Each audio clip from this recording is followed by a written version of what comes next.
Kining maong pagtulunan mao ni ang pirmi na kong iwali or ipahinomdom tungod kay mao man gud ni ang sentro sa kinabuhi ni Kristo nga gisunod sa mga apostoles o gisunod sa mga santos sama ni San Roque ug unsa man ang pagbiya sa tanang butang ug tao sa kalibutan.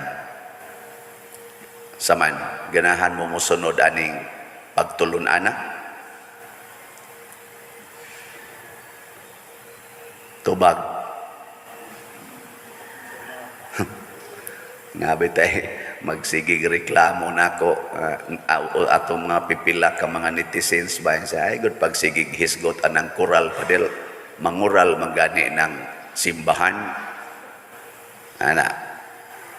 Sabton lang gid nato nga ang importante nga ang tanan natong gibuhat dinhis kalibutan makural man o way kural naigo sa maong pagtulunan nga andam gyud tang mobiya sa tanan.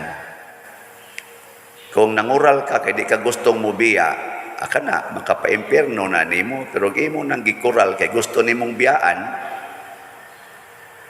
pero saon sa di mo pagbiyang imo magikural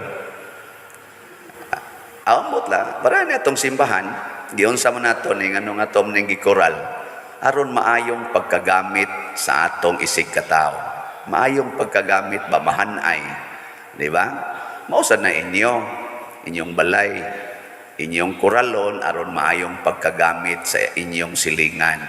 Adto sila magparty sa sulod, di sila masuod sa mga iro. Pero libre imong pagpaparty nila dito. Okay ra na nimo. Ana. Pero igihan na kay kastanan, kay no trespassing na, aka na, inangangko na ka. In short, kini ang pagtulunan ni Kristo aron mabutang nato sa proper context wa ni siya magdili nga dili gid ta mo manage dili ta mo atiman og mga properties kwarta og mga tao kay ingon mo siya paghigugma ay kamo sama sa akong paghigugma kaninyo ang punto lang gyud ni Kristo sama sa iyang kinabuhi wa gyud siya mangangkon wa sad siya mawili ni bisan kinsa. Kana bang di ta mangangkon nga ako gining property, ako gining bana, di gyud ko gustong moadto nig silingan. Ana ko anak ay kaanak no? Ako giding anak, ako'y maghatag og kaugmaon niini. Andakiro ra kay ka.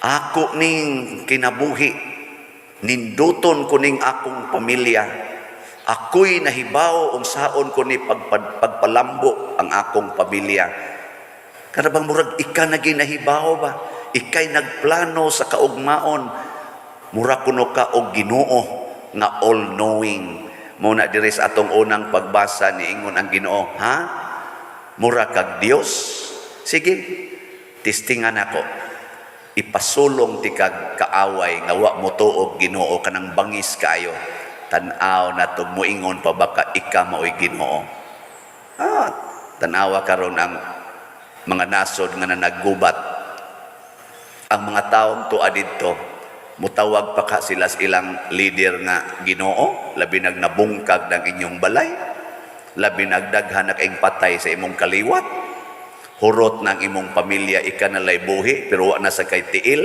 kay naigo kas bomba mutawag pa kas inyong presidente nga mo ni among Ginoo nga muluwas namo way makaluwas na tong tao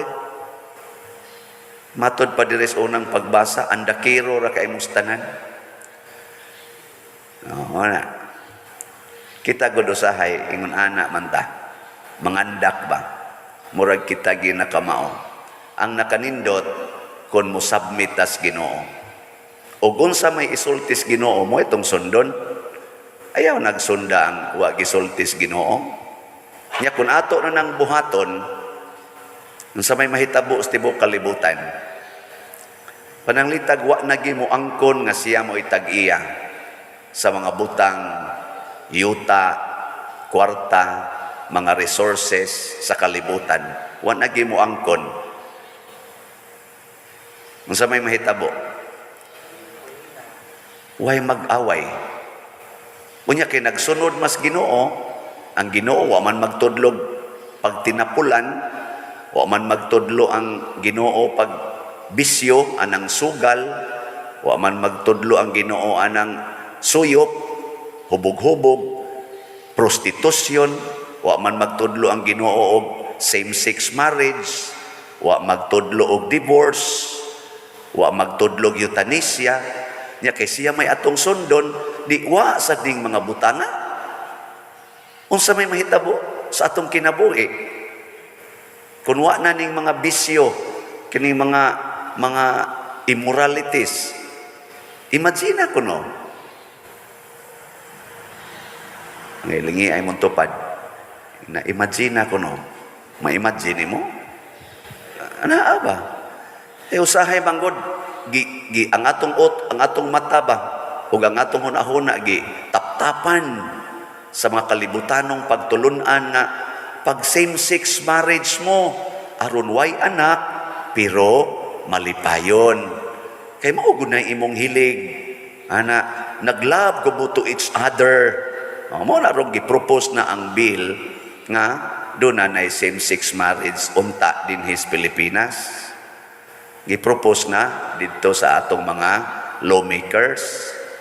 Kay haron ko no, enjoy ang kinabuhi. Equal ba?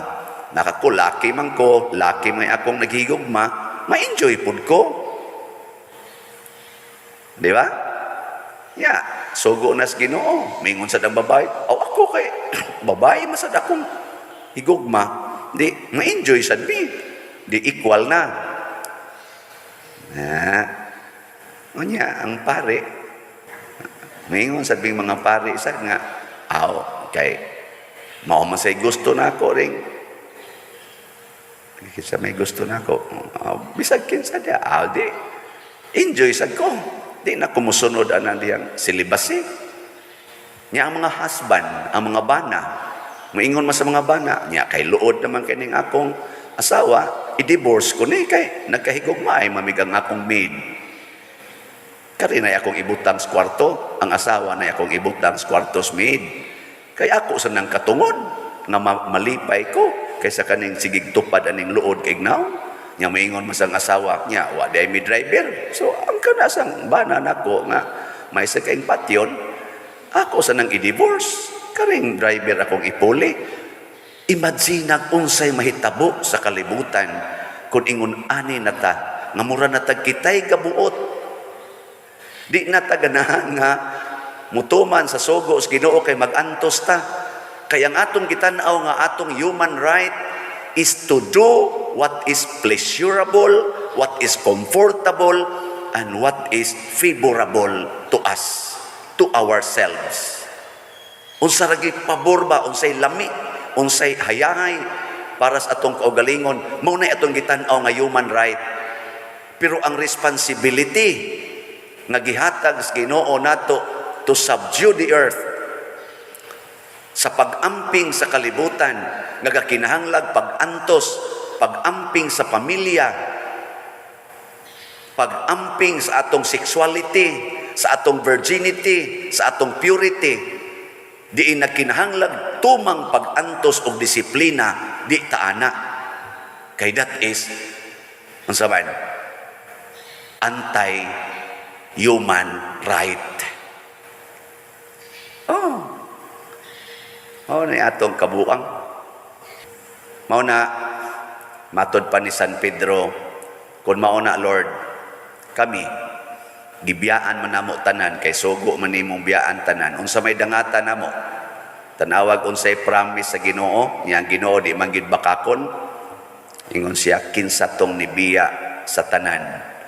Alang kanako makabaton og sobra, dili di ay gatusan kapilo ang gisaad sa Ginoo. Sobra sa gatusan kapilo niining kinabuhia og tagaan ko pagid siya og kinabuhing way katapusan.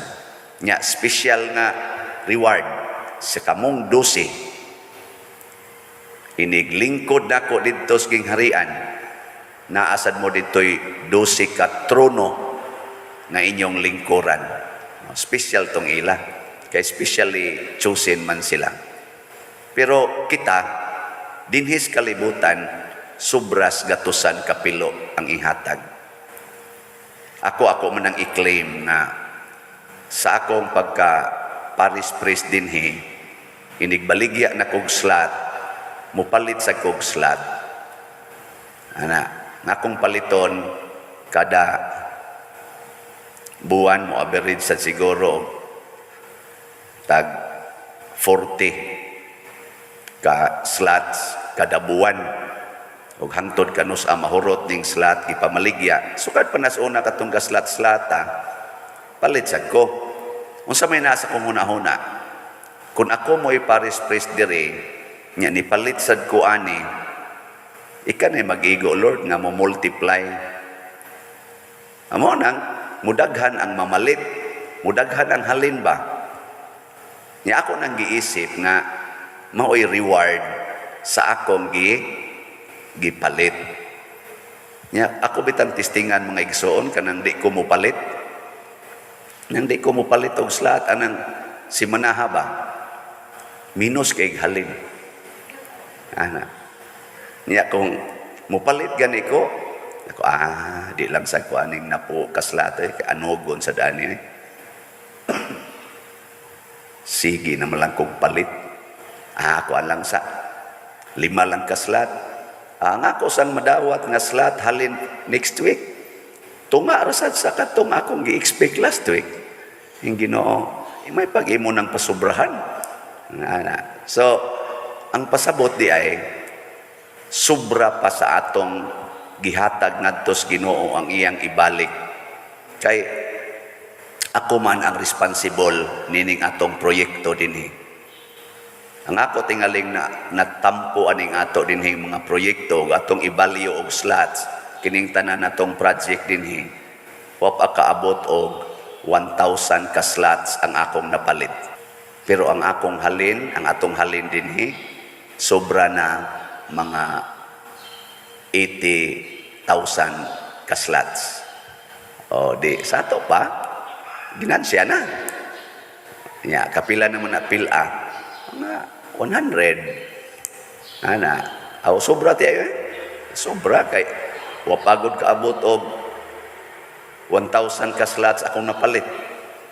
Niya, ang halin, 80,000 na.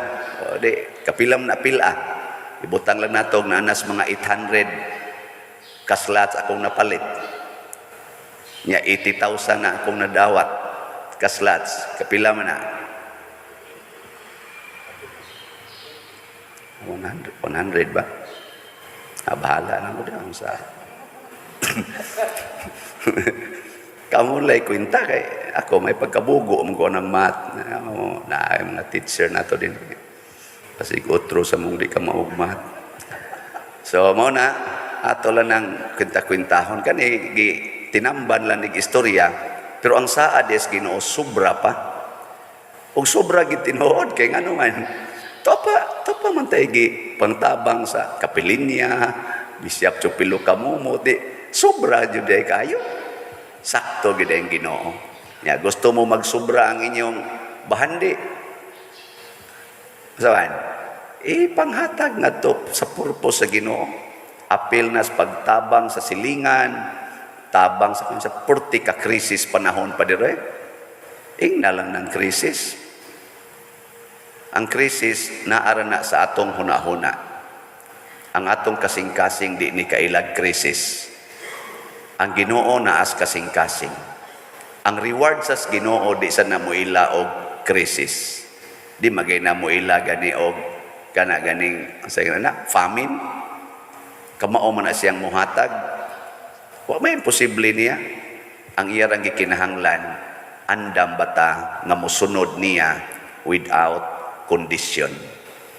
Mao na si San Roque usa sa atong mga best models niining pagsunod sa Ginoo nga way kondisyon.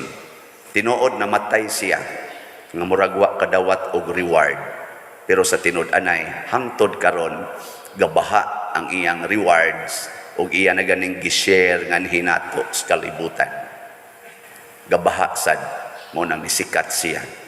Hinaot unta makapadasig ni nato ug makapahimo ni natong lig-on sa pagtuo.